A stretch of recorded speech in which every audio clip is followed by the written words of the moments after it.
하수구에 버려진 검은색 쓰레기 봉투, 세밀하게 분해된 시신, 그리고 수상한 실종 신고서. 이 사건의 모든 단서는 결코 평범하지 않음을 보여줍니다. 아름다운 외모를 가진 여성이 왜 옛 연인을 죽음으로 몰아넣었을까요? 그녀는 왜 법정에서 갑자기 진술을 번복했을까요? 그녀는 누구를 보호하려는 것일까요? 안녕하세요. 여기는 미스터리 수사국입니다. 오늘은 중국 해롱지앙성에서 일어난 충격적인 사건을 다뤄보겠습니다. 이 사건의 범인은 중국 동북의 첫 번째 여자 악마라고 불립니다. 1990년대 중국 해롱지앙성 가무스시. 이곳 사람들은 모두 매우 정직하고 소박한 삶을 살고 있었습니다. 저녁이 되면 작은 식당들이 북적거리기 시작하곤 하죠. 1995년 5월 어느 날 길가에 있는 한 동북요리 식당에서 몇몇 남자들이 앉아 이야기를 나누고 있었습니다. 그날의 화제의 인물은 왼손에 뚜렷한 흉터가 있었고 키가 약 180cm 정도 되는 체격 좋은 사내였습니다.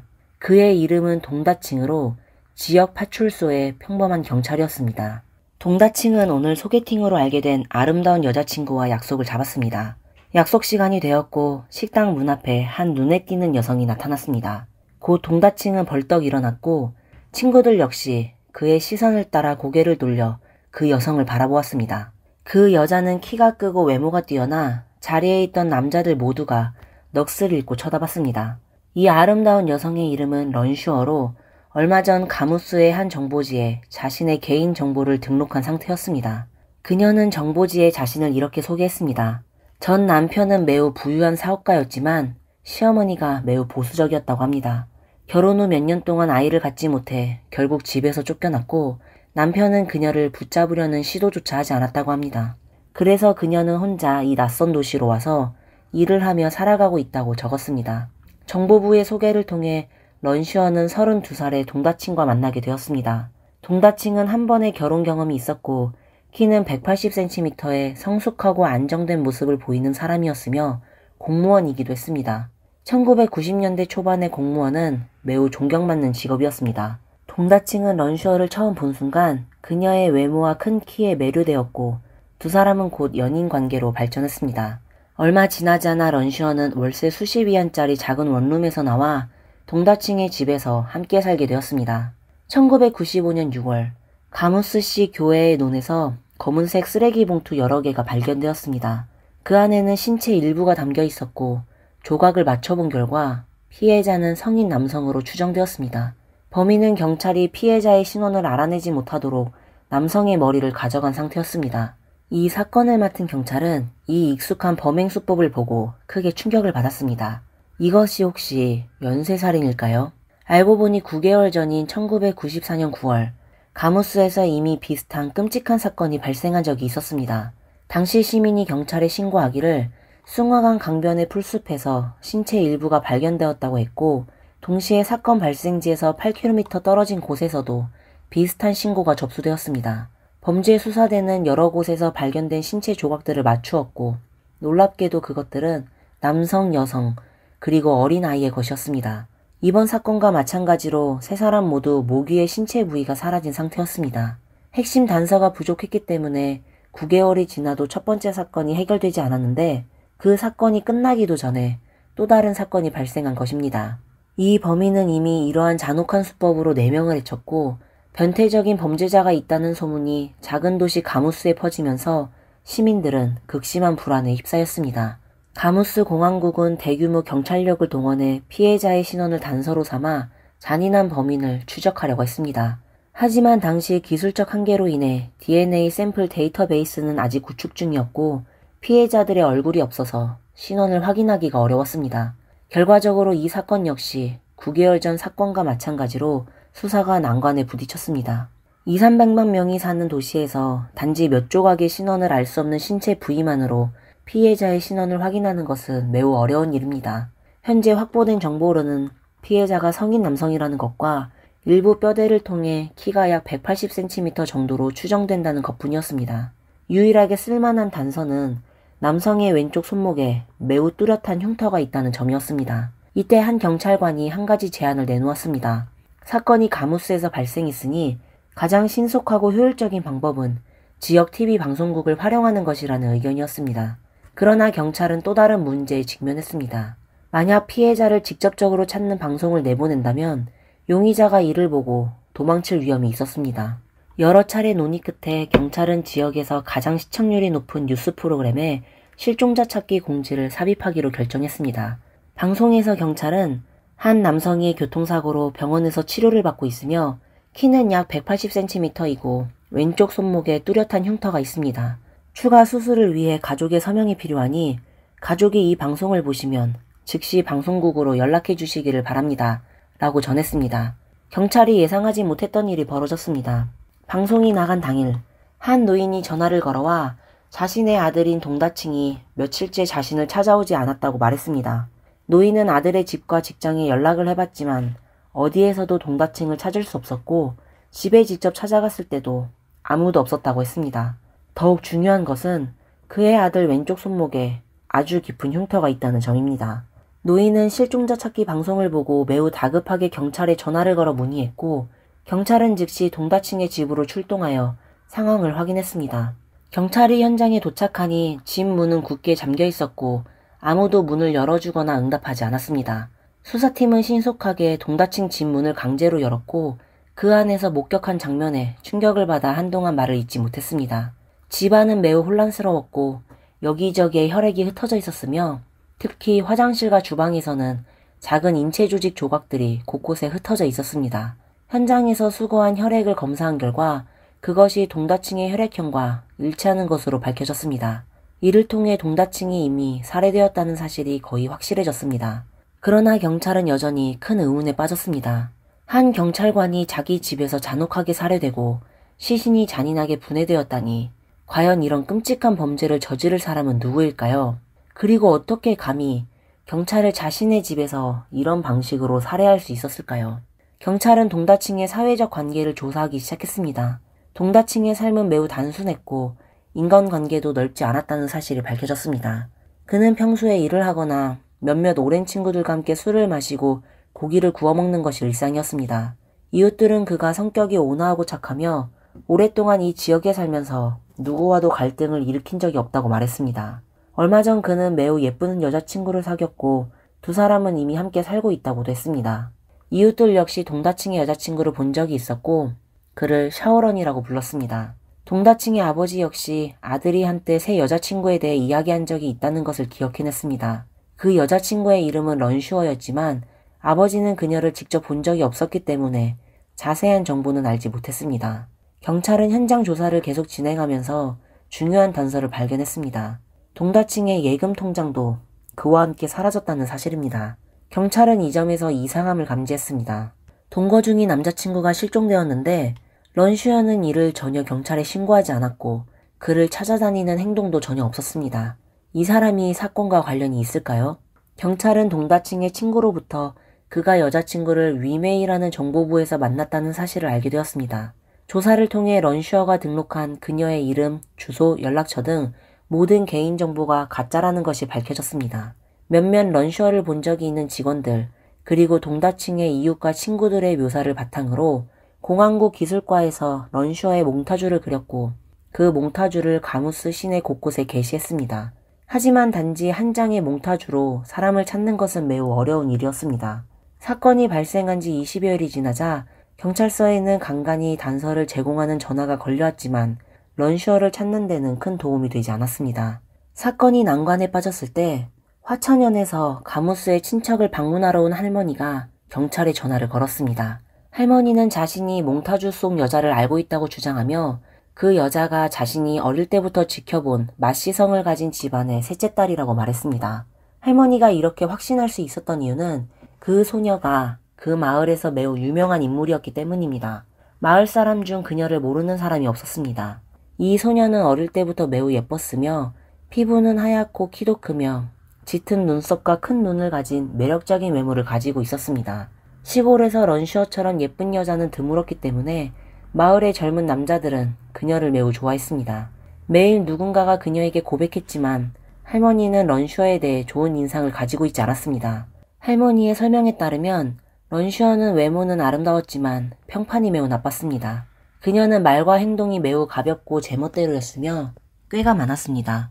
어릴 적부터 거짓말을 자주 했고 이로 인해 아버지에게 맞은 적도 많았습니다. 몇 년 전에는 이혼을 했고 부모와도 크게 다투어 사이가 틀어진 후 마을을 떠났다고 합니다. 이후로는 오랫동안 그녀를 본 적이 없다고 할머니는 덧붙였습니다. 경찰은 이 단서를 따라 수사한 끝에 마침내 런슈어의 진짜 신원을 파악했는데 그녀의 본명은 마옌 홍으로 당시 28살이었고 화천연이 고향이었습니다. 경찰이 마을에 방문해 확인한 결과 마옌 홍은 실제로 지역에서 유명한 마을 미인이었습니다. 과거 많은 젊은 남자들이 마옌 홍에게 청혼했지만 그녀는 모두 단호하게 거절했다고 합니다. 중매인들은 모두 그녀가 돈 많은 사람과 결혼하겠다 라는 좌우명을 가지고 있다는 것을 알고 있었습니다. 마옌 홍은 20살이 되던 해에 이웃마을에서 가장 부유한 집안으로 시집을 가며 경제적인 기반을 마련하게 되었습니다. 1980년대 말 마옌 홍은 매우 화려하게 꾸미고 다니며 파마한 머리와 하이힐을 신은 모습으로 지역에서 유명한 패셔니스타가 되었습니다. 1993년 그녀는 전 남편과 이혼한 후 두 아이를 남편에게 맡기고 홀로 화천연 인근의 가무스로 가서 일자리를 구했습니다. 그 이후로 마을 사람들은 그녀를 거의 볼 수 없게 되었습니다. 마옌 홍의 신원이 확인된 후 경찰은 중요한 단서를 추정했습니다.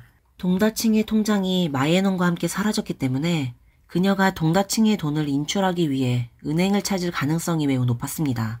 이에 따라 가무스시 공항국은 동다층이 예금을 가지고 있던 은행의 여러 지점에서 인출을 시도할 가능성을 염두에 두고 잠복 수사를 진행했습니다. 경찰의 끈질긴 노력 끝에 15일 후 마침내 돈을 인출하러 온 마옌 홍을 체포하는 데 성공했습니다. 경찰의 일련의 신문 끝에 사건의 진상이 마침내 밝혀졌는데 경찰의 추측대로 이번 사건은 연쇄살인 사건이었습니다. 1년 전 발견된 가족 3명 역시 동다층과 매우 비슷한 방식으로 마옌 홍에게 살해된 것으로 드러났습니다. 이 4명의 피해자들의 신원이 밝혀지자 수사에 참여한 경찰들은 큰 충격을 받았습니다. 피해자들은 마옌 홍의 연인뿐만 아니라 그녀에게 은혜를 베푼 은인도 포함되어 있었습니다. 그녀가 저지른 이 모든 잔혹한 범죄의 동기는 단지 돈이었을 뿐이었습니다. 마옌 홍의 자백에 따르면 그녀는 동다층과 5월부터 동거를 시작했습니다.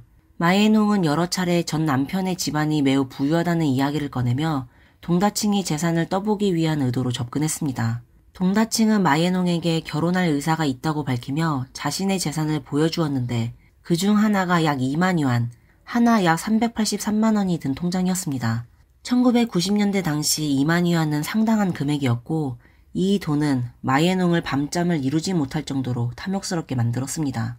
결국 그녀는 보름이 지난 6월 2일 자신의 악랄한 계획을 실행하기로 결심했습니다. 그날 저녁 마옌 홍은 몇 가지 반찬을 준비하고 맥주 몇 병을 꺼내며 최근 사건 처리로 고생한 동다층을 위로하겠다고 했습니다. 동다층은 아무런 의심 없이 고기를 먹고 술을 마셨습니다. 얼마 지나지 않아 그는 그대로 쓰러졌는데 알고 보니 마옌 홍이 음식에 다량의 수면제를 몰래 섞어두었던 것입니다. 마옌 홍은 경찰에게 동다층을 해칠 때 망설임이 없었던 것은 아니라고 말했습니다. 동다층은 자신에게 매우 잘해줬지만 그는 경찰관이었고 자신이 이전에 저지른 일이 결국 발각될 것이라는 두려움이 있었다고 했습니다. 마옌 홍이 언급한 이전에 저지른 일은 1년 전 그녀가 저지른 또 다른 중범죄를 의미했습니다. 1년 전 사업에 실패한 마옌 홍은 가무스에서 여러 곳의 방을 알아보던 중 우연히 집주인 슈셰리 부부를 만나게 되었습니다. 마옌 홍은 자신을 왕란이라고 소개하며 시골 출신이라고 했습니다. 그녀는 원래 남편과 함께 도시에서 식당을 운영했지만 사업이 막 잘 되려는 찰나에 남편이 식당의 젊은 종업원과 바람이 나서 자신을 집에서 쫓아냈다고 얘기했습니다. 그래서 어쩔 수 없이 자신은 백화점에서 판매일을 하며 어렵게 살아가고 있다고 말했습니다. 슈셰리 부부는 그녀의 사연을 듣고 안타까움을 느껴 원래 100위안, 약 19,000원의 월세를 50위안, 9,500원 정도로 낮춰 마옌 홍에게 방을 임대해 주었습니다. 또한 평소에도 부부는 마옌 홍을 매우 잘 챙겨주며 음식이나 음료를 자주 건네며 그녀를 돌봤습니다. 그들은 도시에서 혼자 사는 여성이 어려움을 겪는 것을 안쓰럽게 여겼습니다. 마옌 홍은 점차 이 부부가 사람도 좋고 매우 온화하다는 것을 알게 되었습니다. 1994년 8월 25일 그녀가 집세를 낼 날이 다가왔습니다. 마옌 홍은 죄책감에 빠진 듯한 모습으로 슈셰리를 찾아가 말했습니다. 슈 오빠, 이번 달 회사 사정이 안 좋아서 아직 월급을 못 받았어요. 집세를 조금 미룰 수 있을까요? 지금은 밥 먹을 돈도 없어요. 이런 말을 하며 마에농은 눈물을 흘렸고 슈쉐리는 상황을 보고 즉시 그녀를 위로했습니다. 집세는 나중에 줘도 돼. 돈 생기면 그때 주면 돼. 그는 그런 말을 하면서 주머니에서 200위안, 약 4만 원 정도를 꺼내 마에농에게 건넸습니다. 슈쉐리는 일단 이 돈을 받아도 누구나 어려울 때가 있는 법이야. 나중에 형편이 나아지면 돌려줘도 괜찮아. 라고 말했습니다. 마에농은 감동한 척하며 연신 감사 인사를 했지만 눈은 계속 슈쉐리 손에 있던 두툼한 현금 뭉치를 응시하고 있었습니다. 적어도 3,000위안, 약 57만 원 정도는 있어 보였습니다. 바로 슈쉐리의 이 선의의 행동이 그들의 가족을 죽음으로 몰아넣게 되었습니다. 슈쉐리는 돈을 건넨 후 그들의 가족이 내일 외지에 있는 친척집을 방문할 예정이며 약 일주일 정도 집을 비울 것이라고 말했습니다. 그리고 그 기간 동안 마에농이 집을 좀 봐주기를 부탁했습니다. 마에농은 흔쾌히 수락했지만 이미 그녀의 머릿속은 그 두툼한 돈뭉치에 대한 욕망으로 가득 차 있었습니다. 다음날 슈쉐리는 마에농이 식사할 돈이 없다는 사실을 잊지 않고 출발하기 전 그녀를 집으로 초대해 함께 식사를 하자고 했습니다. 마에농은 경찰에게 그 순간 자신이 곧 몇천 위안을 손에 넣을 수 있을 것이라고 느꼈다고 회상했습니다. 슈쉐리 집에 도착한 마에농은 겉으로는 친절하게 말했습니다. 오빠와 새언니가 곧 먼 곳으로 떠나시는데 동생인 제가 제대로 된 식사를 준비하지 않으면 정말 미안할 것 같아요. 그렇게 말한 뒤 마에농은 고기와 술을 사오겠다며 밖으로 나갔습니다. 돌아오는 길에 그녀는 고기와 미리 딴 맥주병에 갈았던 수면제를 섞어 넣고 다시 병뚜껑을 덮었습니다. 마에농은 슈쉐리의 집으로 돌아와 매우 친절하게 모두의 맥주 뚜껑을 까주었습니다. 그녀는 식사 자리에서 오빠와 새언니가 저를 많이 도와주셔서 정말 감사합니다. 라는 진심 어린 말을 건넸습니다. 얼마 지나지 않아 가족 3명은 수면제에 취해 의식을 잃고 잠들었습니다. 마에농은 사건 후 경찰에게 이렇게 진술했습니다. 사람들이 깨어나서 돈을 훔친 걸 알게 되면 곤란할 것 같았어요. 그들은 저에게 잘 대해줬으니까요. 결국 여러 번 고민한 끝에 그녀는 그 세 가족을 살해하기로 결심했습니다. 경찰이 신원을 확인하는 것을 방지하기 위해 마에농은 세 사람의 목 윗부분을 처리했습니다. 이후 나머지 시신은 여러 개의 검은 비닐봉투에 나눠 담은 후 한밤중에 자전거를 타고 여러 차례에 걸쳐 각각 다른 외딴 지역으로 가져가 버렸습니다. 경찰이 발견한 일부 신체 조각 외에 나머지 부분들은 끝내 찾을 수가 없었습니다. 신문중 검찰은 중요한 의문을 제기했습니다. 동다층의 집에서 발견된 맥주를 분석한 결과 마에농이 사용한 약물의 양은 성인 남성을 깊게 잠들게 할 정도는 아니었고 그저 혼미한 상태로 만들 수 있을 뿐이라는 사실이 밝혀졌습니다. 그렇다면 한 여성이 어떻게 건장한 경찰관인 동다층을 해칠 수 있었을까요? 그리고 어떻게 다른 사람에게 발각되지 않고 시신을 처리하고 유기할 수 있었을까요? 또한 이러한 잔혹한 범죄를 완수하기 위해서는 매우 강한 정신력을 필요로 하는데 검찰은 사건에 또 다른 공범이 있을 가능성이 있다고 의심했습니다. 마에농은 단독으로 범행을 저질렀다고 진술했지만 모든 증거들은 그녀의 말에 의존하고 있습니다. 마에농은 지난 몇 년 동안 가무수에서 누구와 교류했는지, 어떤 생활권을 가지고 있었는지에 대해 경찰은 아직 충분하게 파악하지 못했습니다. 처음에 마에농은 모호한 대답으로 일관하며 내가 한 일은 내가 책임진다. 1명을 해치나 4명을 해치나 결과는 똑같다. 이 모든 일은 내가 저지른 것이다. 라고 말했습니다. 하지만 2심에서 마에농은 갑자기 진술을 번복하며 자신에게 실제로 공범이 있었고 그 남자의 성은 왕이라고 고백했습니다. 마에농은 이 왕씨 남자가 사건의 주범이며 자신은 그를 도왔을 뿐이라고 주장했습니다.